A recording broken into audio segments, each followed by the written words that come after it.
question is, what is your comment on this criticism that Mr. Stretch was non-committal on his answers, some of his answers, including on the issue of banning foreign currency in political ads? Mr. Warner's entitled to his view. As a company, since Mr. Stretch gave evidence, our CEO and founder has laid out a very clear plan of action of what we are going to do as a company to help to address the understandable concerns about the integrity of elections around the globe, including here in Singapore. In today's interview with CNN that you referred to earlier, he talked explicitly about concerns about the US midterm elections, but also he talked about elections in India and in Brazil. So we know we have a global responsibility to do what we can to try to protect to try and prevent the abuse of our platform in terms of undermining the integrity of elections. And that includes working with national authorities, both, as it were, in public and behind the scenes, because much of this work has to be done behind the scenes when it comes to cybersecurity, to do what we can to try and prevent what happened in the US election of 2016, to prevent that happening again on our platform. Thank you.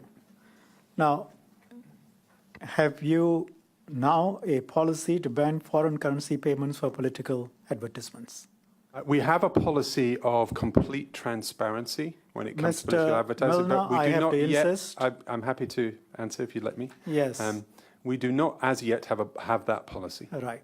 Again, remember I told you we have to judge by actions, not just statements. I understand. So as of now, despite the criticism in the United States, you do not ban foreign currency payments for political advertisements. One of the problems here... It's capable of a yes or no answer. Well, it is, but I also want to explain why. Actually defining what Maybe you give the constitutes... answer and then explain. Would you mind? The answer is yes, we don't.